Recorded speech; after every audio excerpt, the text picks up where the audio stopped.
que a gente tinha marcado para começar este seminário, webinar, não sei como chamar, mas acho que mais um bate-papo com os interessados em relação a propostas, enviar propostas no telescópio Gemini. Então, eu agradeço a vocês pela participação, por terem se inscrito aqui na chamada. E a ideia é eu fazer uma apresentação, no máximo 25, 30 minutos, talvez menos, e sobre as características gerais da chamada, o processo de seleção de propostas, a classificação, de forma que os participantes possam ter uma ideia mais clara de como é que é o processo de ranqueamento e de seleção das propostas que obtêm tempo de observação.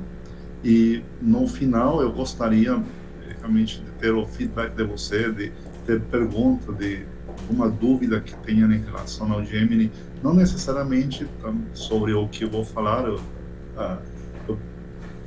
quis fazer ênfase na chamada justamente porque ela se encerra daqui a pouco, daqui a 13 dias praticamente. Então, mas também se alguém tem uma outra dúvida em relação ao Gemini, pode ficar à vontade de perguntar, que eu farei o melhor esforço possível para responder vocês. Então, deixa eu aqui compartilhar a tela e vocês vão me dizer se estão vendo a apresentação? Sim. Obrigado. Então, o ano passado a gente fez também uma reunião, mais ou menos por essa mesma época, para a chamada. Essa é novamente a primeira reunião virtual que a gente faz em 2024, e o foco principal é a chamada para a submissão de propostas, que está nesse momento em aberto, mas como eu mencionei, também se alguém tem uma pergunta depois de eu terminar a apresentação, podem ficar à vontade, pergunta relacionada ao Gemini. Aqui está também meu e-mail, caso alguém tiver uma pergunta, pode sem nenhum problema me escrever, e eu também farei o melhor esforço para responder a seus questionamentos. Alguma dúvida, algum comentário até o momento? Se não, então, só falando brevemente, a gente tem o acordo do Observatório Gemini, no qual o Brasil é um consórcio. O Observatório Gemini é um consórcio entre o Brasil, Estados Unidos, Canadá, Argentina e a Coreia do Sul. E Chile é um país que, embora não é membro pagante, pelo fato dos observatórios estarem, um deles em solo chileno, ele tem acesso a 10% do tempo de observação, no caso do Gemini Sul. A mesma coisa na Universidade do Havaí, pelo fato do Gemini Norte estar em solo havaiano, então também tem acesso a 10% do tempo de observação. O Observatório Gemini são 2 telescópios gêmeos, cujo o espelho primário tem 8,1 metros de diâmetro. No caso, o Brasil possui 5,72% da participação. É pequeno, mas acho que a gente, por enquanto, atende à necessidade da comunidade brasileira. Esse 5,72% se traduz mais ou menos em 104 horas por telescópio por semestre. Esse é o tempo total, dos 5,72. Mas do tempo total se desconta o tempo que é usado para engenharia, para comissionamento, os 20% de tempo, 10 para o Chile e 10 para o Havaí, saem também da nossa contribuição. Todo mundo contribui proporcionalmente. E também para tempo de diretor, tempo de fast turnaround, todos esses tempos aí somados, de modo que nas chamadas vocês veem sempre um número por volta de 60 horas. Então a gente oferta na chamada regular mais ou menos 60 horas por semestre, tanto para o sul quanto para o norte, mas em geral a gente tem uma fração de tempo maior, quase o dobro disso. Mas, de qualquer forma, pelo fator de pressão que a gente tem, acho que atende razoavelmente bem às necessidades da nossa comunidade. O objetivo, então, dessa apresentação é, inicialmente, fazer uma descrição geral da chamada de propostas, e eu incluí também aqui a troca de tempo com o Subaru e o tempo de fast turnaround. Eu vou explicar por quê um pouco mais adiante. E depois vou apresentar as questões mais relevantes que a comissão de programas leva em consideração, além do mérito científico e habilidade técnica. Também vou explicar também um pouco mais sobre as variáveis críticas de condições de observação e visibilidade dos alvos. Isso, em alguns casos, acaba limitando bastante uma proposta, que não cumpra com certos critérios. A proposta pode ser muito boa, não ter problemas técnicos, mas se as variáveis de observação não foram bem definidas ou outras considerações que são importantes, ela pode ficar por fora.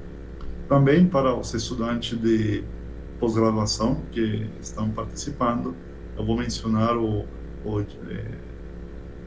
Gemini Student Visitor Program, que é um programa que foi instituído pelo Gemini no semestre passado e que parece bastante interessante para estimular estudantes de pós-graduação a apresentarem propostas como PI. E depois, como mencionei, deixo o tempo livre para perguntas, um bate-papo, alguém que tiver dúvidas ou questionamentos, então podem ficar à vontade. A ideia é que seja um bate-papo bem descontraído para que todo mundo possa aprender dessa interação. Então, a chamada para propostas que nesse momento está em aberto se refere ao semestre 2024B, ou seja, às observações entre agosto de 2024 e final de janeiro de 2025. A data limite para a submissão é o próximo 3 de abril, à meia-noite do tempo de Brasília. E o tempo que a gente tem disponível para a comunidade é 58 horas no Gemini Norte e 61 horas no Gemini Sul.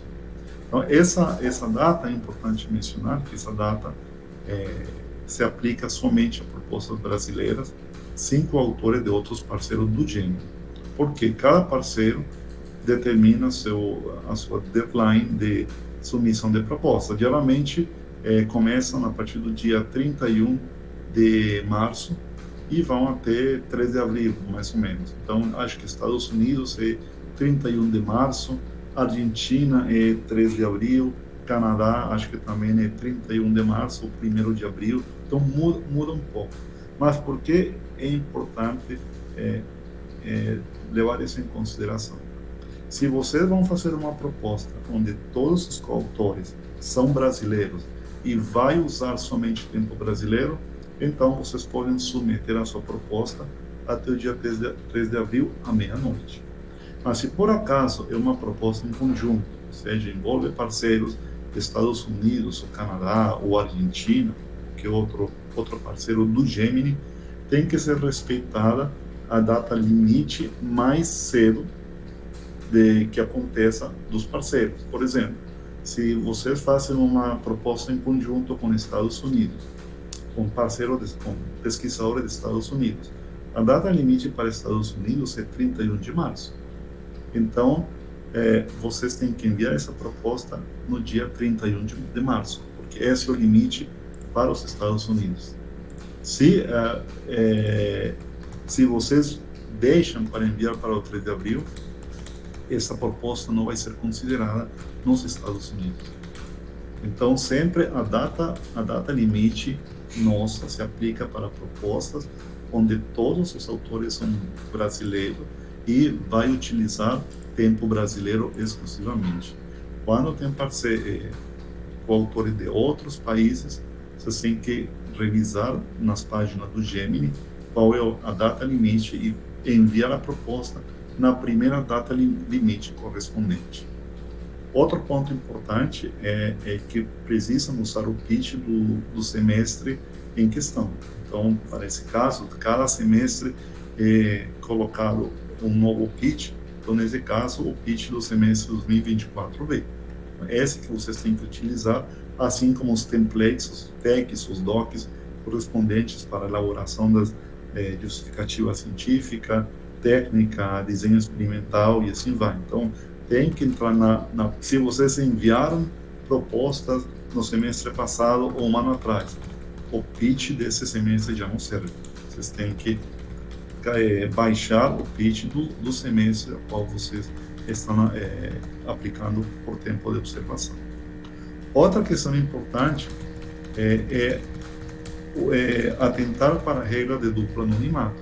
Isso foi uma questão que a gente instituiu faz mais ou menos 2 anos atrás, e para garantir, de fato, que os revisores não possam identificar, numa primeira passagem, os autores das propostas.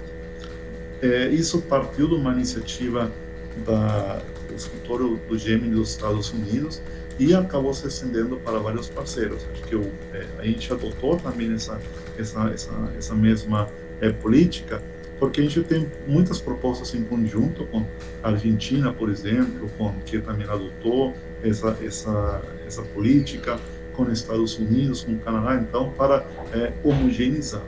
Mas tem só a Universidade do Havaí, Chile e Coreia ainda não adotaram essa política. Mas os pesquisadores que submetem propostas em conjunto, mesmo que é de um país que não aderiu àquele duplo anonimato, e um outro parceiro, sim, tem que fazer a proposta anônima para que o outro parceiro, na hora de avaliar a proposta, não tenha problemas. Neste momento, no caso do Brasil, Estados Unidos, Canadá, Argentina, as propostas que não são anônimas são penalizadas. E às vezes, se por podem acontecer deslizes bem simples, mas propostas que não fazem nenhuma questão em anonimizar a seu pedido de tempo, põem no risco de até serem eliminadas do próprio processo na hora de irem para a reunião de comissão de programas. Então, e esse duplo anonimato significa vocês redigirem a proposta em terceira pessoa. Frases como nós fizemos, nós encontramos, e a referência automaticamente identifica quem é o autor. Então, tudo tem que ser foi descoberto, foi encontrado por fulano de tal, mas nunca se referir à primeira ou à pessoa em plural ou em singular, porque isso evidencia imediatamente quem que está escrevendo a proposta. A ideia desse duplo anonimato é evitar qualquer bias que acontecem mesmo inconscientemente. Tempos atrás, quando não existia essa regra, era muito fácil na hora de escrever um parecer, ainda durante a reunião. Mas a proposta não está muito clara, mas é fulano de tal e ele sabe, e a gente sabe que ele sabe o que ele está fazendo. A gente sabe o que ele quer fazer. Então, sabe, justamente tentar evitar um bias consciente ou inconsciente que possa acontecer durante o processo de avaliação. E também, durante o processo de submissão, tem que tem um pitch, que é aquela ferramenta onde você coloca os salvos e carrega 2 anexos. Que é com a justificativa científica, técnica e desenho experimental, e outra onde está de forma separada a equipe científica. Então, você descreve no PDF quem são os autores da proposta e como vai contribuir cada um, a área de expertise de cada membro, e isso ajuda, numa segunda instância, a fazer um desempate, uma avaliação mais profunda das propostas, uma vez que já o primeiro ranking foi realizado. Em relação a instrumentos disponíveis, em relação ao Gemini Norte, é importante atentar para o limite de ascensão reta e declinação para os alvos. Então, no caso do Gemini Norte, os alvos têm que estar limitados a 17 horas de ascensão reta até 13,5 horas de ascensão reta. Então, vai de 17, 18, 19, 20, 20, 24, 1 hora, 2, até 13,5 horas. Ou seja, alvos que estão com a ascensão reta entre 13,5 e 17 horas, se vocês enviam uma proposta excelente que vai revolucionar a astronomia, mas tem alvos com ascensão reta de 15 horas, está descartado, porque esse intervalo de ascensão reta não está acessível no céu durante o semestre B. A mesma coisa para no caso do Gemini Norte, os alvos têm que estar entre uma declinação de menos 37 graus sul e mais 90 graus norte. Esse intervalo aqui é o geral, mas alguns instrumentos podem ter um intervalo menor. Tá? É o caso, por exemplo, de observações com óptica adaptativa, onde tem um limite um pouco mais restrito, tanto na ascensão reta como em declinação. Você não pode levar o telescópio ao limite quando usa sistema de óptica adaptativa. Então, esse intervalo é geral, mas tem que alertar para que os seus salvos estejam dentro desse intervalo. E também tem que alertar de que, por exemplo, você manda uma proposta com 10 horas de observação, 20 alvos, e todos os 20 alvos de observação estão em mais ou menos entre 13 e 13,5 horas. Isso vai ser um problema. Por quê? Porque esse aqui é o limite, ou seja, a gente consegue observar 13,5 horas na segunda metade de janeiro. Então, estamos colocando um monte de alvos num intervalo de tempo muito curto para ser observado. A chance de que a proposta possa ser observada é muito baixa.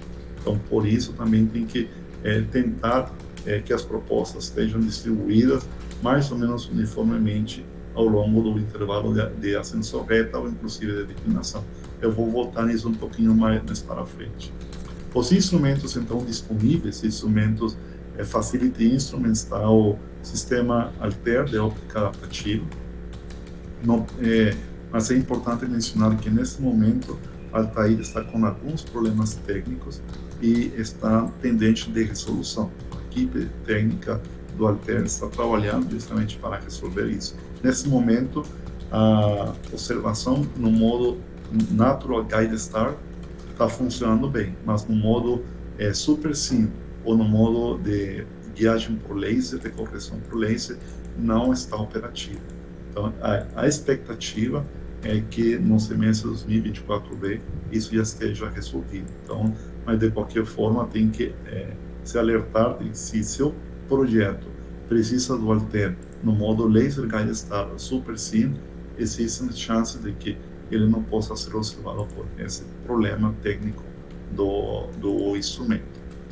Então, temos o Altair, o GIMOS Norte, que GIMOS é um instrumento bem popular, um espectrógrafo IFU do Gemini. Então, ele está disponível, sim, praticamente com algumas limitações. Por exemplo, essa rede de B600 já não está sendo oferecida, e outra rede, a R600, está só disponível para observações clássicas, mas existe todo um conjunto de redes que podem ser utilizadas sem problema. E o outro instrumento Facility o GNIRS, que é um espectrógrafo no infravermelho, que funciona entre 1 a 5 microns. Ele funciona no modo Lone Sleep ou no modo de dispersão cruzada, e ainda tem no modo IFU.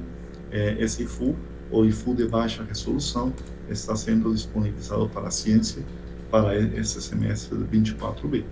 Existe um outro modo IFU, que é o modo de alta resolução, e ele será oferecido durante o semestre no modo Fast Turnaround, que eu vou explicar depois o que significa esse modo, e no modo de risco compartilhado. Então, qual é a diferença entre IFU de alta resolução e baixa resolução? O de baixa resolução é limitado por cima, observações IFU limitadas por cima. O modo de alta resolução é um modo que usa o sistema de óptica adaptativa. Então, você pode atingir resoluções angulares da ordem 0,12 segundo de arco na banda K. Então, esse modo de alta resolução não está sendo oferecido aqui na chamada regular. mas ele será oferecido ao longo do semestre. E ainda temos instrumentos visitantes que podem também ser solicitados tempos como o Alopec, Maroon X, que é um espectrógrafo óptico de alta resolução, R da ordem de 80 mil, funciona na faixa de 5.000 a 9.000 Armstrongs, e o Texas, que também é um instrumento de alta resolução, que dá resolução entre 4.000 e 100.000, mas ele funciona no infravermelho, entre 4.5 e 25 microns. Então, esses três instrumentos visitantes geralmente funcionam sob demanda. Então, por exemplo, se tem muita pouca proposta, então ele não é no final oferecido. Ou se ele tem uma demanda considerável, ele é programado em blocos ao longo do semestre. Então, o Maroon X é um instrumento que, embora seja visitante, ele é bem popular. Então, geralmente, ele é oferecido sim, quase, ou ele é colocado no telescópio basicamente uma vez por mês, ou cada 90 dias aproximadamente. No caso do Gemini Sur, o intervalo de ascensão reta é bastante similar ao do Gemini Norte, mas o intervalo de declinação, obviamente, favorece o objeto do Sul, entre menos 90 e mais 28 graus. Também tem restrições de acordo com o instrumento que você for utilizar, principalmente quando usa o GSOI, que é o sistema de óptica adaptativa do Gemini Sur. Então, os instrumentos que estão sendo oferecidos em 2024 no DIMOS Sul, que é o espectrógrafo full, no óptico do Gemini, o Flamingos 2, que é um espectrógrafo no infravermelho, de 0.9 a 2.4 microns. Ele funciona no modo MOS, Multi-Optic Spectroscopy, ou no modo de fenda longa. Então, também é o imagiador. Então, vocês podem fazer sua imagem direta ou espectroscopia. E o GSOI, que é um sistema é uma câmera imagiadora no infravermelho JHIK, que funciona com sistema de óptica adaptativa. Então, tem imagens com resolução angular da ordem de 0.12, 0.15 segundos de arco. Então, o importante no GSOI para solicitar tempo é que existam estrelas adequadas para fazer a correção da óptica adaptativa. Idealmente, precisam de 3 estrelas, mas com uma estrela funciona, mas como quando usa 3 estrelas de guiagem para a correção. E o GHOST, que é um espectrógrafo óptico de alta resolução, que foi comissionado recentemente. Então, ele está agora oferecido regularmente e está programado que as observações vão ser em blocos ao longo do semestre. Mas esse GHOST, é importante mencionar que no semestre passado, apesar que era o primeiro semestre que ele estava sendo oferecido, ele assim, foi o instrumento mais solicitado no Gemini Sur. Ou seja, existe uma demanda reprimida e bastante grande para esse espectrógrafo. E esses são instrumentos facility e instrumento visitante. Temos o Zorro. O Zorro é uma câmera imagiadora que permite fazer imaginamento por espectro também.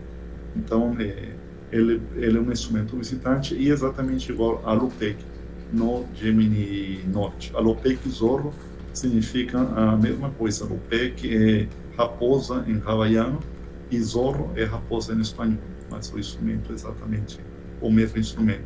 Vocês podem notar que o Huygens não está sendo oferecido no Gemini Sur, porque ele é um instrumento visitante e ele foi decomissionado, mas vai ter o Huygens 2, que vai ser colocado no Gemini Norte. E também no Gemini Norte, vocês podem reparar que o NIFES nem o NIRI foram ofertados, porque são instrumentos que já foram também decomissionados. Existe ainda os pesquisadores brasileiros, assim como todos os pesquisadores da comunidade Gemini, podem solicitar tempo no telescópio Subaru, o telescópio de 8 metros japonês, através do Gemini. Então, existe um acordo de troca de tempo entre o Gemini e o Subaru, no qual podem ser trocados até 5 noites. Essas 5 noites são disponíveis para todo o consórcio, não é unicamente para o Brasil. Então, propostas que pedem tempo como o Subaru, de todos os parceiros, no final só podem ser distribuídas 5 noites de observação. No caso do Brasil, por limitações práticas, o máximo de tempo que é distribuída são 10 horas, que corresponde a uma noite de observação. Se vocês pretendem submeter uma proposta com o Subaru de mais de 10 horas, a chance dela serem aceitas é muito baixa, é extremamente baixa. Então, propostas com Subaru, via de regra, são limitadas a 10 horas de observação. Para que possa ganhar tempo com o Subaru, o projeto tem que ser muito bem sucedido e ficar na banda 1 ou no topo da banda 2. Senão ele também não pode ir para a ITAC. A coisa interessante com o Subaru é que alguns instrumentos, o Subaru está aceitando solicitar frações de noite e ainda eles podem fazer observações em modo firme. Antigamente, até 2 semestres atrás, vocês só podiam solicitar múltiplo de noites inteiras, mas agora podem ser solicitadas 2, 3 horas de observação, 4 horas, 6 horas de observação com o Subaru. Os instrumentos que estão disponíveis para esse semestre é um sistema de óptica adaptativa, que é uma câmera que usa a óptica adaptativa, o Focus, que é uma câmera óptica e um espectrógrafo, um High Dispersion Spectrometer, que é um espectrógrafo com uma resolução também muito alta, da ordem de resolução de 100.000. Tem a Hyper Supreme Cam, que é um instrumento que permite fazer imagem de campos grandes, o IRCS, que é uma câmera infravermelha, que funciona, pode usar a óptica adaptativa, e o MOIR CS, que é um imaginador, e o espectrógrafo multi-objeto, similar ao Flamingos 2, mas nesse caso no Subaru. Então, é um modo de observação que está disponível para o Brasil, e acho interessante que os nossos pesquisadores, estudantes, possam submeter propostas e ter acesso a esse telescópio via Gemini. O modo Fast Turnaround é um modo que é um modo interessante porque ele está permanentemente aberto. Assim, as propostas devem ser submetidas no final de cada mês. Então, e ele em geral, a gente tem um tempo limitado, são 5 horas no Gemini Norte e 4 horas no Gemini Sul por semestre. Mas a gente, de qualquer forma, estimula as pessoas também a enviarem um pedido de observação por esse modo, porque é um tempo brasileiro, pelo qual estamos pagando e que está aí disponível. Se nenhuma proposta é enviada no modo Fast Turnaround, ou se não utilizamos esse tempo se perde. Então, por isso é importante que as pessoas usem esse Fast Turnaround. Como funciona? Se você tem um projeto onde tem que observar um alvo ou 2 alvos no máximo, é um projeto que você quer fazer um teste e tal, você pode mandar esse projeto e a data limite é sempre o final de cada mês. Nesse caso, por exemplo, agora, 31 de março, é a data limite para a Fast Turnaround de março. 30 de abril é outra data limite para a Fast Turnaround de abril, e assim sucessivamente. E como funciona? A avaliação é por pares. Então, se você submete uma proposta no modo Fast Turnaround, quando a chamada se encerra, o pessoal do Gemini, a cada PI que enviou proposta, lhes são enviadas um grupo de propostas dos outros pesquisadores, e cada um tem que fazer a avaliação da proposta dos outros. E entre 5 a 7 projetos quando submete a sua proposta.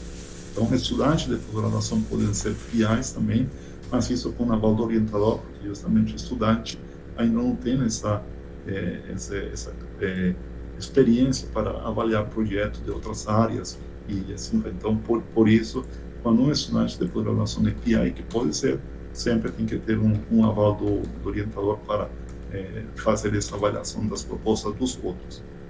O processo de Fast Turnaround não envolve o Escritório Nacional do GEM, ou seja, a Comissão de Programas Brasileira não avalia as propostas, não está envolvida em nenhum estágio no módulo Fast Turnaround. Quem envia a proposta pelo módulo Fast Turnaround, a gente só fica sabendo quando o resultado do mês é publicado. Mas a gente não tem nada a ver com o Fast Turnaround, o gerenciamento, ou a proposta enviada aqui para a gente, ou a comissão de programas, que decide se ganha ou não. Porque tudo é utilizado pelo próprio GEM. Então, como é que é realizada a distribuição de tempo? Primeiro, eu envio a proposta dentro da data limite. Assim que as propostas são recebidas, o LNA faz uma avaliação técnica pela nossa equipe.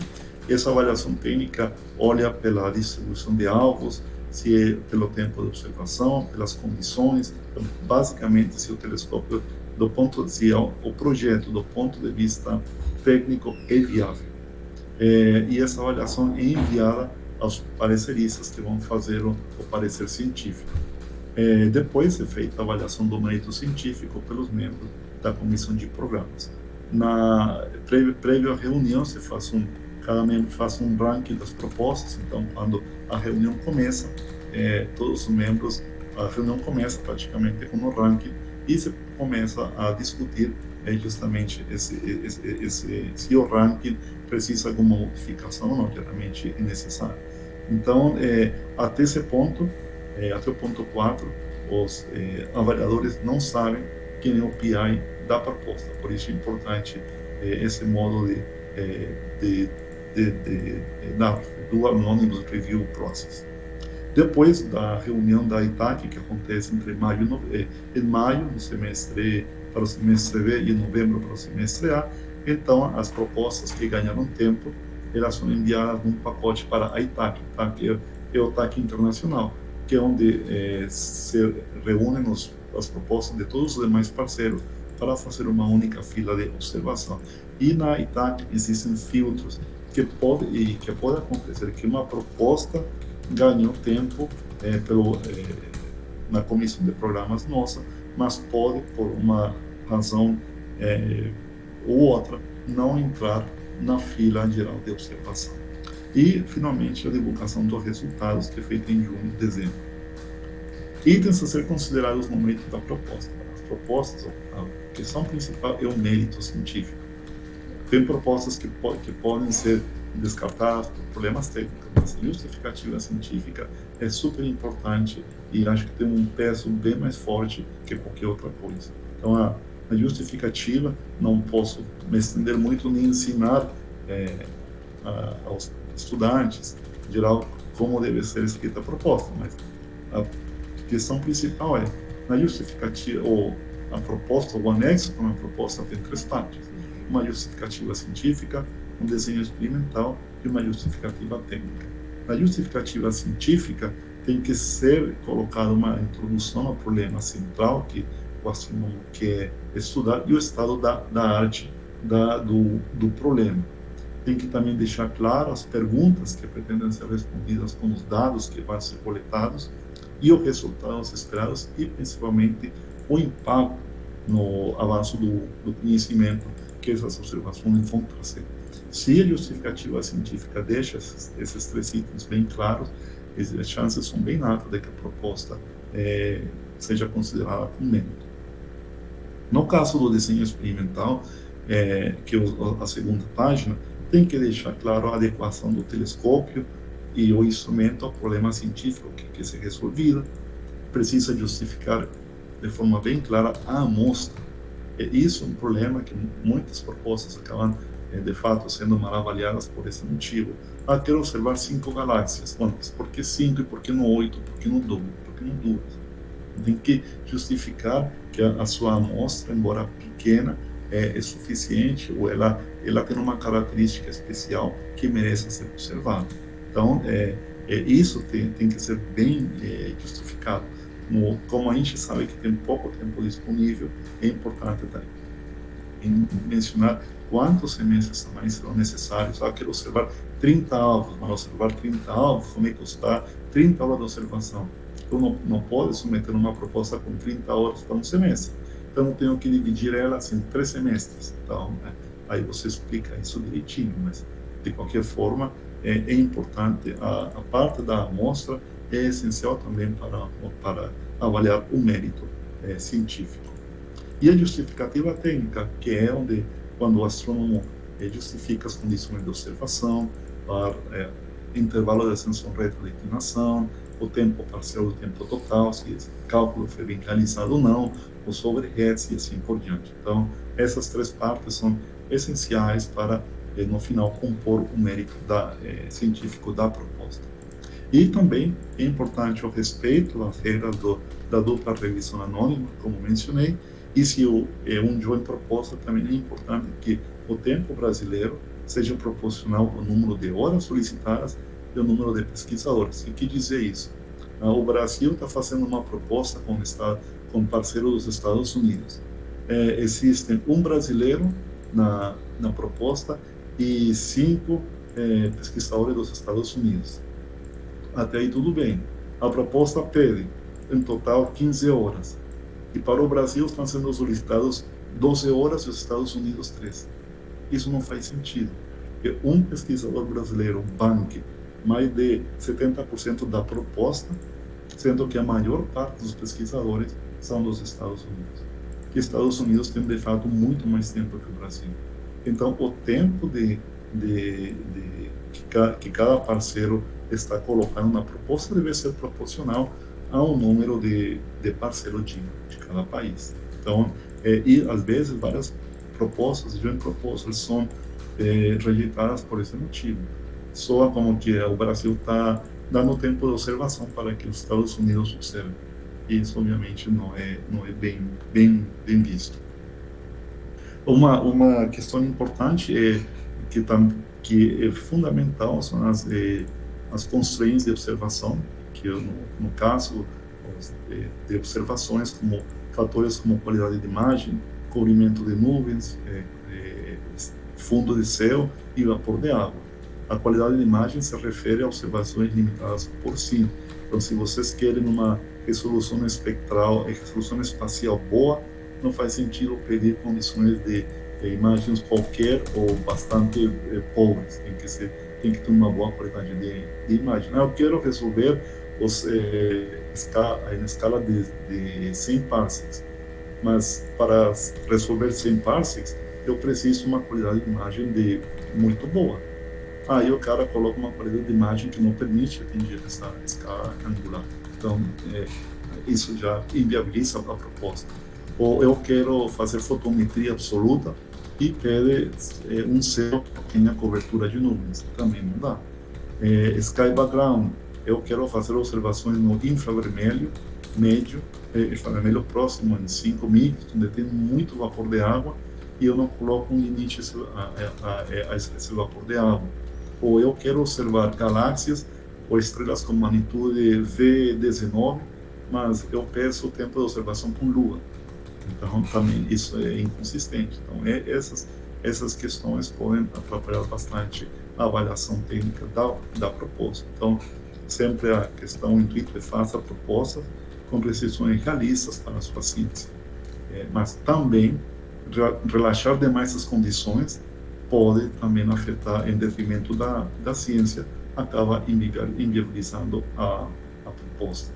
Então, como mencionei, eu quero resolver regiões que têm tamanhos angulares de 0,8 segundos de arco, mas eu peço uma qualidade de imagem de 1,2 segundos de arco. Obviamente, não vou nunca atingir esse objetivo científico. As bandas. O Gemini organiza as propostas em 3 bandas, em 4 bandas. Banda 1, que tem máxima prioridade e geralmente as melhores condições de observação. Banda 2, prioridade média, condições menos restritivas. Banda 3, de menor prioridade, mas condições bem mais flexíveis. E a banda 4, que é o que a gente chama de poor weather. Poor weather é que se observa praticamente com passando nuvens e qualquer coisa que possa ser observada com o telescópio em aberto, que não está chovendo praticamente. Então, propostas em poor weather, a parte interessante que o tempo que é alocado não é descontado do tempo disponível do país. O que quer dizer isso? Eu mencionei no início, a gente tem 61 horas para o Gemini Sul, mas vocês podem mandar uma proposta de observação de poor weather de 30 horas. E ela pode ser aprovada, só que essas 30 horas não saem das 61 horas disponíveis. Ela vai é submetida, mas ela não é descontada do tempo brasileiro. Então, isso só banda 4, essas propostas por weather. E a classificação entre banda 1, banda 2 e banda 3 sempre leva em consideração o mérito da proposta. Mas também olha para a condição de observação. O que quer dizer isso?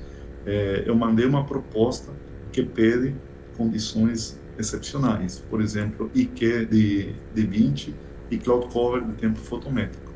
Mas a minha proposta ficou em banda 3. Essa proposta, naturalmente, é tirada da fila e não é enviada para a ITAC, porque propostas com condições bem restritivas, elas só podem estar em banda 1. O contrário não funciona para o contrário. Você pode ter uma proposta com condições bem flexíveis e ainda ela ficar em banda 1. Mas se sua proposta requer condições muito boas, você tem que caprichar, porque ela tem que ficar em banda 1. Então, por isso, é fundamental, na hora de escrever a proposta e das condições, você ter em conta todas essas variáveis. E a outra são bins de observação. Esse talvez é um dos pontos que mais afeta, né, de alguma forma, as propostas. O que significa? Eu mencionei no início, temos 57 horas no Gemini Norte, 61 horas para o Gemini Sul. Mas essas 60 horas, vamos dizer assim, 60 horas de observação, não estão distribuídas em um único intervalo de ascensão reta. Elas são distribuídas em todo o intervalo de ascensão reta que é possível observar nesse semestre e ainda em diferentes níveis de condições de observação. Então, o que acontece? Dessas 60 horas que a gente tem disponíveis, talvez 20 horas, um pouquinho menos, estão reservados para aquelas condições bem mais restritivas, por 20 horas. Eu envio uma única proposta com 20 horas de observação e que pede tempo, o melhor tempo possível. Dificilmente vai ser aceita. Por quê? Porque eu só vou poder colocar uma única proposta em banda 1, porque eu estou utilizando todo o tempo excepcional ao qual temos direito. Então, propostas que pedem tempo de observação excepcional tem que ser razoavelmente curtas para permitir outros projetos também entrarem em banda 1. E ainda, eu peço condições super limitadas e todos os meus salvos estão concentrados num intervalo muito restrito da ascensão reta. Esqueça.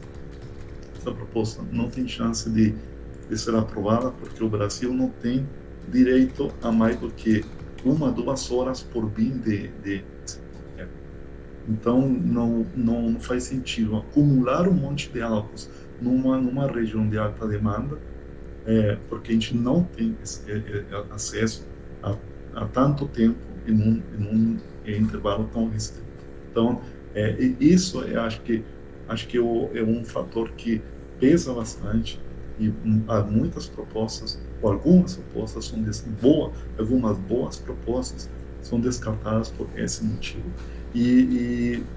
Digamos, quando termina, depois da data limite de observação, todo mundo mandou seu projeto, o Gemini mesmo envia um e-mail para a gente dizendo, olha as seguintes propostas. Proposta 1, 2, 3, elas são inviáveis, porque estão ocupando muito mais tempo em tais vídeos de observação nos quais vocês têm direito. Ou essas propostas requerem tempo de observação excepcional e você não tem acesso a todo esse tempo de observação. Então, o próprio Gemini já nos diz essas propostas dificilmente vão conseguir passar na fila geral de observação. E isso pode ser visto claramente aqui nesta figura. Aqui temos a distribuição dos projetos gerais do Gemini para o semestre 23B em intervalo de ascensão reta, no painel de cima para o Gemini Norte, o painel de cima para o Gemini Sul. Então, vocês podem, menos um, no intervalo de ascensão reta para projetos de alta de oportunidade. Então, esses são aqueles objetos que pipocam em qualquer momento. Mas, a partir de 0 horas até 23 horas, são as propostas regulares. Então, vocês podem ver que existem bins de ascensão reta que têm altíssima demanda, por exemplo, essa de 4 horas de observação. Por 4 horas de observação, existem bins com menos demanda, por exemplo, entre 20 e 23 horas. Então, tipo assim, se vocês mandam uma proposta com um monte de alvos entre 2 e 4 horas de observação, a chance dela poder efetivamente passar ou compor a fila final vai ser baixa. A mesma coisa no Gemini Sul. Esses bins entre 0 e 6 horas têm uma demanda bem mais alta que esses bins entre 7 e 10 horas, ou entre 16 e 18 horas. Então, não estou dizendo que vocês não possam enviar propostas com intervalo de ascensão retrodeclinação em bins com alta demanda. Vocês podem, mas a chance deles passarem na fila final, se o projeto não é bem ranqueado, é bastante baixa, né? Outra questão que queria comentar para vocês em relação aos estudantes que estão participando nesse momento é o do Gemini Student Visitor Program, um programa que foi iniciado, que iniciou agora em 2024A, e ele está dirigido basicamente a estudantes de pós-graduação que sejam PIs de propostas que foram aprovadas durante o semestre. Então, esses estudantes devem se inscrever através de uma chamada que o próprio Gemini realiza. O Gemini manda e-mails para os PIs que são estudantes, por isso é importante na proposta você marcará fulano de tal estudante de mestrado, estudante de doutorado, que o Gemini usa essa informação para enviar e-mails convidando os estudantes a se inscreverem no programa. Os candidatos selecionados dentro do programa, eles viajam ao telescópio, o Gemini Norte ou o Gemini Sul, e podem ficar por um período até 2 semanas. O Gemini paga todas as despesas de viagem, passagem e estadia. Um estudante, durante esse tempo, ele se incorpora ao observatório e faz, digamos assim, vive o cotidiano das observações e pode, inclusive, se é possível, participar das observações do seu próprio programa. Então, o objetivo é integrar o estudante às atividades do Gemini e ainda que ele possa participar diretamente da coleta de dados do seu próprio projeto. Para este semestre, 2024A, o estudante Guilherme Lindbergh, da USP, ele foi selecionado pelo Brasil. O total de participantes foram 66 candidatos, e desses 66, 5 foram contemplados, um por parceiro, entendeu? Um brasileiro, um norte-americano, um canadense, um coreano e um argentino. Então, esses estudantes vão visitar o Gemini durante 2024 em diferentes épocas. Cada um organiza a sua viagem de acordo com a sua disponibilidade. Mas é uma questão bem interessante, e o Brasil está aberto, então, a estudantes de propósito, PIs, estudantes de programas brasileiros. Então, é bom que os que estão me escutando, para estimular os seus estudantes e estudantes a submeter um pedido do Gemini como PI. O Gemini que faz o processo de chamada, de inscrição, de seleção. Isso não envolve para nada o Escritório Nacional do Escritório Brasileiro. De fato, eu fiquei sabendo do estudante que foi selecionado apenas ontem. Ele já tinha sido selecionado há mais ou menos um mês atrás. Então, isso é independente do Escritório Nacional. Então, considerações finais, acho que me estendi muito mais do que eu queria, mas, enfim, acho que na elaboração de um pedido de tempo para o Gemini, além do mérito científico e técnico da proposta, é fundamental considerar a distribuição de alvos no céu. Primeira questão, evite concentrar muitos alvos em um intervalo bem restrito. Condições de observação, também evite solicitar muitas horas com condições extremamente restritivas, tempo fotométrico, tempo dark e altíssima qualidade de imagem. E também tem que se perguntar se as condições de observação são compatíveis com a ciência que você pretende realizar. E considere a banda 3 de observação, ou seja, condições adequadas à banda 3, somente se sua ciência permite essas condições. Caso contrário, fica um pouco incompatível você querer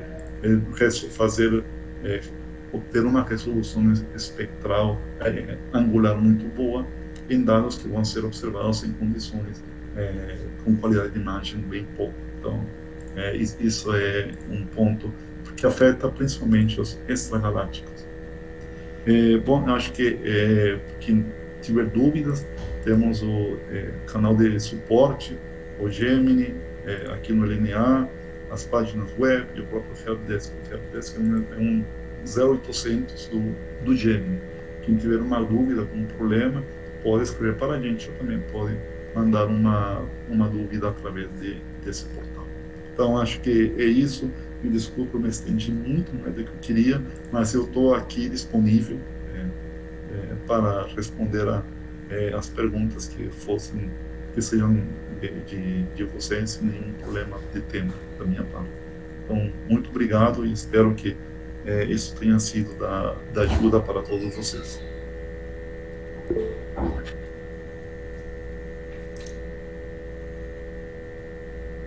Simone, sim, pode perguntar. Beto, muito obrigada. Na verdade, assim, eu nunca usei Gemini, então, assim, tudo é novo para mim, então estou aprendendo bastante e essa apresentação foi excelente para mim. Obrigada. Eu tenho algumas perguntas, sim.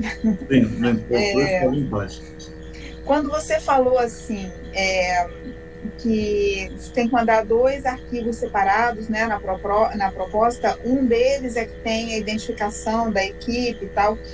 Quem tem acesso a esse anexo que tem a identificação da equipe? O NTAC não tem acesso em nenhum momento?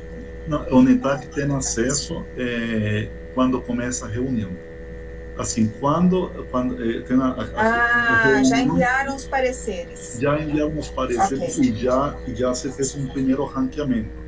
Quando você chega na reunião presencial, remota, então já foi feito esse ranqueamento. Mas esse ranqueamento vai ser discutido. Se realmente o projeto melhor classificado merece ser realmente o melhor classificado ou não. Então, cada pesquisador que participa da reunião faz um ranking diferente. Então, se de repente teve muita discrepância entre um projeto e o outro, aí pode gerar discussão. Todo mundo concordou que o projeto 1 deve ficar em primeiro lugar. Realmente não vai ter nenhuma discussão.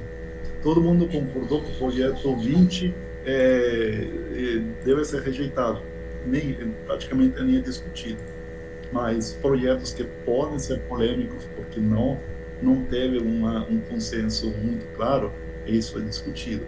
E também justamente pelas próprias, como mencionei, pelas próprias condições civis de observação. Acontece que os 4 primeiros projetos que ficaram bem ranqueados, todos pedem tempo dark, somado dá 35 horas. Todos pedem tempo dark, tempo fotométrico e as melhores condições. A gente não tem tudo isso. Então, aí tem que decidir qual projeto entra e qual projeto sai. Porque a gente não pode mandar para a ITAC um ranking com propostas cujo tempo total ultrapasse o tempo que a gente tem disponível por linha de observação. Então, na reunião da comissão do programa, isso que é debatido praticamente. Tem outra aqui. Essas joint proposals são julgadas, então, por dois TACs, vamos supor que tenha brasileiros e americanos, tem que passar pelos dois. Pelos dois TACs. E aí, se essa proposta ficou em um, ficou muito bem ranqueada, e no outro ficou lá embaixo, como é que fica? Mas se por exemplo, a proposta ficou muito bem ranqueada pelo lado brasileiro e vai ganhar tempo, e nos Estados Unidos ficou um pouco abaixo, banda 3, mas ainda ganharia tempo, não tem problema. Na ITAC, esses tempos são juntados. Se tenta sempre ter um consenso entre as duas CNEFACs para não ter que dividir o projeto. Que pode acontecer isso, que pelo Brasil ficou em banda 1 e pelos Estados Unidos ficou em banda 3. Então, ou o Brasil aceita rebaixar ela para a banda 3, ou os Estados Unidos aceita colocar ela em banda 1, ou deixamos ela em banda 2, as duas. Se não há consenso, eles acabam dividindo o projeto em dois. Então, e aí tem que fazer duas fases 2. Um para a parte de banda 1 e o outro para a parte de banda 3. E aí, então, nessa história da fila única, quer dizer, já que tem uma fila única, quer dizer que na mesma noite você pode ter propostas de diferentes países, né, que vão ser observados? Sim, quando eu falo fila única, não se faz uma fila por noite, se faz uma fila por banda. Então, eles colocam todos os projetos dos diferentes parceiros que ficaram em banda 1 e que passaram e vão ser observados, todos que estão em banda 2 e assim vai. E já, digamos assim, a observação depende justamente das próprias condições. Então, a fila de observação por noite é organizada de acordo às condições que a noite possa ter. Então, se o tempo é excepcional, então temos esses projetos que estão em banda 1 e vão ser observados. Se as condições pioraram, então uma banda 2. Para a opção 2. Então, mas a fila é sempre realizada por banda e não por noite. Assim, as noites de observação são programadas cada noite no GEM, durante todos os dias, em algum momento, a equipe se reúne e faz a programação a esses projetos na fila de observação para hoje. E, dependendo das condições, vamos estes ou estes ou estes. Ok. E a última pergunta. Pode trocar de instrumento durante a noite? Qual é o tempo de troca, assim, normalmente? Não, o tempo de troca é muito rápido. O GM, nesse sentido, ele é bastante eficiente. Ele tem os facilities, que são os instrumentos que estão instalados permanentemente, de um instrumento para outro é questão de alguns minutos. Então, isso não é problema. De fato, a fila de observação é sempre multi-instrumento. Okay. Então, exceto quando tem um instrumento visitante. Quando tem um instrumento visitante, justamente tem um bloco de observação de 5 noites com Zorro. Então, essas noites são dedicadas para esses projetos. Mas quando o instrumento visitante saiu e se volta à fila regular, ou está, digamos, trocando de instrumento de um instrumento para outro. Mas existe, se é uma noite de tempo dark, se dá preferência a observações ópticas, porque elas não podem ser feitas observações ópticas que precisam de tempo dark. Não são geralmente feitas observações de projeto de infravermelho, porque eles podem ser realizados com lua sem nenhum problema. Então, quando tem lua, então se dá preferência a projetos na região do infravermelho, ou projetos ópticos que possam ser realizados com lua. Mas geralmente fica muito instrumento. Tá jóia. Bom, eram essas minhas perguntas. Tá, obrigado, Simone. Bem pertinentes. Alguém mais dos participantes tem dúvidas ou alguma pergunta, comentário? Estudantes, por favor. Animara. Oi, Alberto. Oi. Tô tentando ligar minha câmera aqui, mas acho que eu tô com probleminha. Bom, eu tenho uma pergunta sobre o programa que você falou, né? Dos alunos. A pergunta é a seguinte: primeiro, pelo que eu entendi, o aluno tem que ser PI da proposta, né? Não basta só ele estar mencionado. E a posição que a proposta submetida teve no sistema de ranqueamento influencia no Não, aluno ou não conseguir participar do projeto, ou não não, tem não. nada a ver? São Não coisas tem nada a ver. separadas. Todos os estudantes que são PIs são convidados a participar, independente se o projeto fica em banda 1 ou em banda 3. Ah, tá. Então o que manda mesmo vai ser o que o aluno botar durante essa inscrição, né? Creio eu que a inscrição Sim, daqui vai permitir a informação. eles vão analisar, então, mas em geral, deixaram claro que não está restrito a estudantes que só têm projetos em banda 1, é para todo mundo. Entendi. O requisito é ser PI e que ganhou tempo no semestre. Esse é Tá. Também não importa se teve muitas ou poucas observações ao longo da vida no Gemini, né? não, não, não. Tá, tá bom. Não, o objetivo é justamente trazer estudantes para o observatório e interessar os estudantes no observatório para posteriormente ter bons candidatos já treinados para serem Science Fellows do telescópio. Então, e isso acaba despertando o interesse do estudante quando ele está lá no observatório, vivencia o dia a dia, vai, observa com o telescópio. Isso acaba estimulando o estudante, justamente. Uhum. E a outra pergunta, mais uma curiosidade mesmo, esses instrumentos visitantes, como que funciona isso dentro do Gemini? É como se, assim, sei lá, o consórcio pagasse para esses instrumentos estarem lá, ficarem lá durante um tempo no semestre, ou como que funciona isso? Eu não entendi, então. Funciona assim, a Simone tem uma ideia de fazer um espectrógrafo de altíssima resolução para a ciência dela e é um instrumento que pode ser colocado no telescópio Gemini. Então, a Simone constrói seu instrumento, tá? E depois que está construído, funcionando, diz, eu estou disponibilizando eu quero esse instrumento como instrumento visitante. Propõe, se é aceito pelo board do Gemini, então a Simone envia o projeto de observação para ela realizar e também disponibiliza o instrumento para a comunidade. E se tem demanda, então esse instrumento é alocado em blocos de acordo com a demanda. Então é assim que funciona.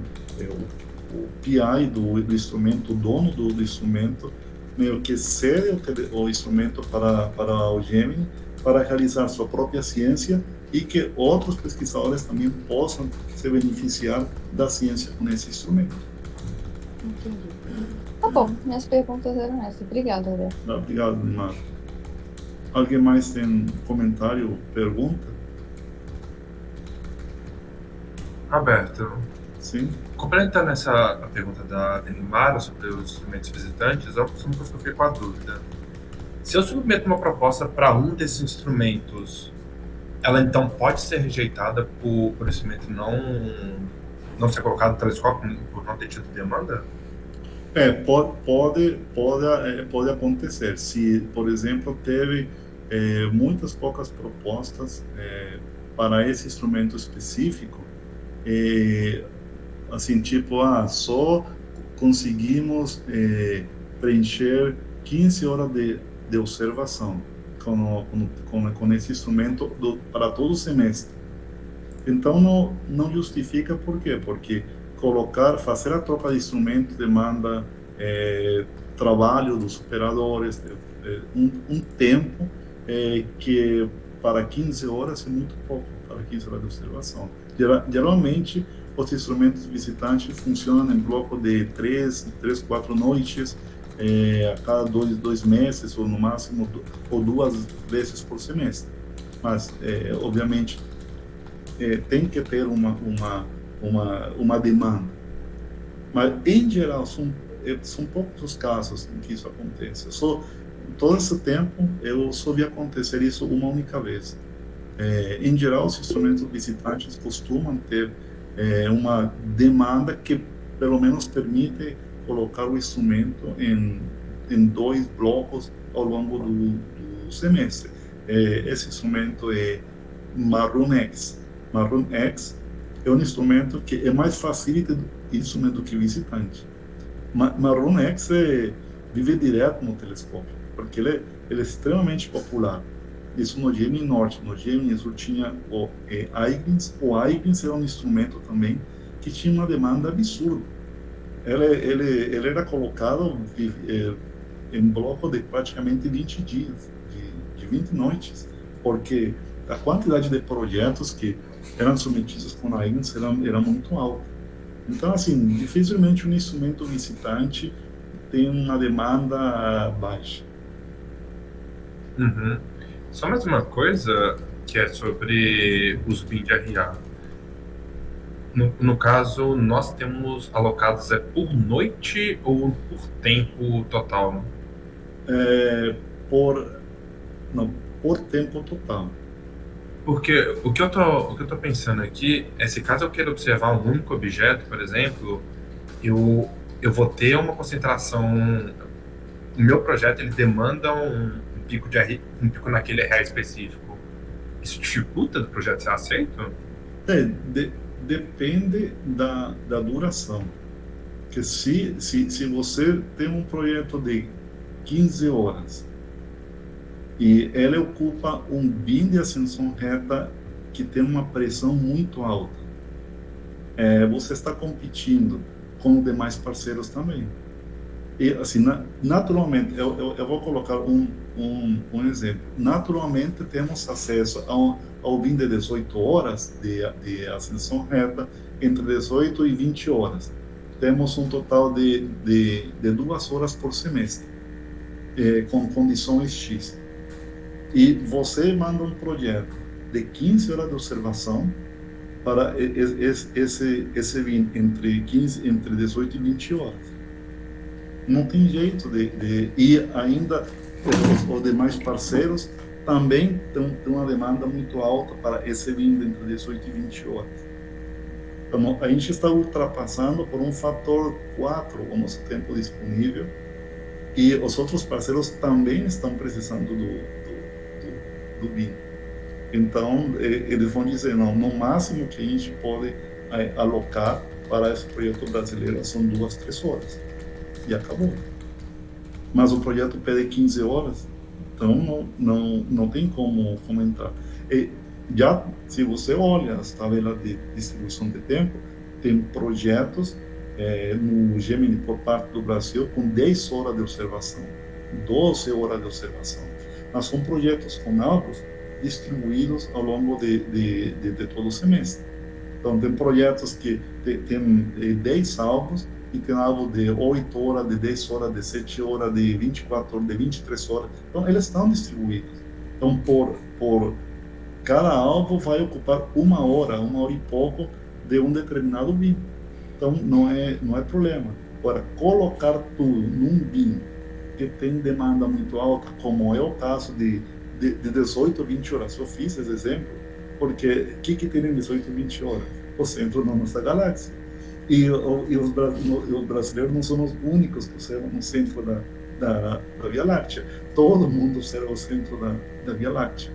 Então, tem os Estados Unidos com uma fração enorme, com uma pressão enorme, os canadenses também.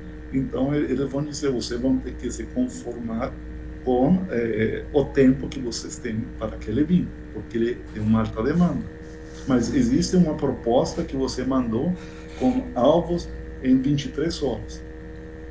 Todos os alvos estão em 23 horas e você pediu 7 horas. Mas nem os demais parceiros não estão ligando para esse BIM. Você pode perfeitamente levar essas 7 horas, sem problema nenhum. Outra região de BIM com muita alta demanda é entre 9 e 13 horas no semestre A, porque isso é perpendicular ao plano da Via Láctea. Geralmente os extragalácticos são os que mais usam esse intervalo. Então, assim, mandar um pedido com alvos entre 9 e 13 horas, com muitos alvos, é um tiro no pé, porque não é nem sequer a comissão de programas que vai dizer não, esse projeto não pode passar. é o próprio Gemini que, antes da reunião, vai dizer, esse projeto aí, ou procura algumas alternativas, ou ele não vai para a Itália. Simone. Obrigado. Não, obrigado. Simone?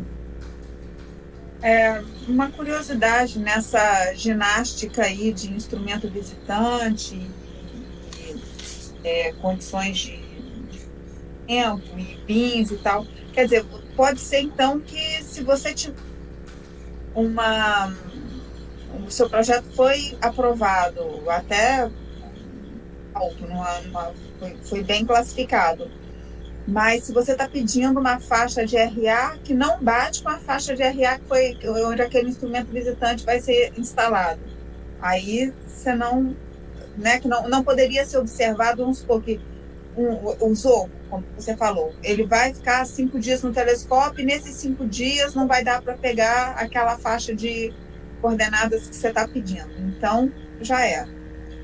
Tudo tem que estar consistente. Então, tem que ser consistente, mas no caso dos instrumentos visitantes, pelo menos o que tem acontecido é que eles tentam fazer bloco de observação que possam servir a todos os projetos, que vão ser um bloco de observação comum que possa atender a grande maioria dos projetos. Então, é difícil acontecer também de que um instrumento, um projeto fique fora, porque ele pode ficar por fora por baixa demanda, porque realmente não tem o número de horas mínimo que justifique instalar esse instrumento. Mas se a demanda é razoavelmente alta ou razoável, então o Gemini tenta colocar os blocos de forma que atenda todos os programas que foram aprovados. Obrigada. Mais dúvidas ou algum comentário a respeito? Se não, então, eu agradeço a todos vocês pela participação, pela presença. Espero que possam espero projetos para esse para esse semestre, e qualquer dúvida adicional que tiverem, não deixem de me escrever, ou que a gente está aqui à disposição, e passar a bola para seus colegas, para também seus colegas, seus estudantes, para justamente estimular o uso do Gemini, uma ferramenta fantástica, e fazer uso do Fast Turnaround, observações com Subaru também, que é outro telescópio com outras características, com outra instrumentação. Então a gente não só tem acesso ao Gemini, temos acesso ao Subaru também via Gemini. Então eu estou à disposição e bom, estamos aqui para atender vocês. Muito obrigado a todos. Obrigada, Alberto. Uma última pergunta, Alberto. Essa apresentação que você preparou, ela vai estar disponível na página do Gemini, em algum lugar? Sim, acho que a Patrícia grava a apresentação. Então, ela fica disponível, ela coloca à disposição para quem quiser rever ela posteriormente. Tá ótimo. Obrigada. Então, boa tarde a todos. Muito obrigado pela participação. Obrigado, Alberto. Tchau. Tchau.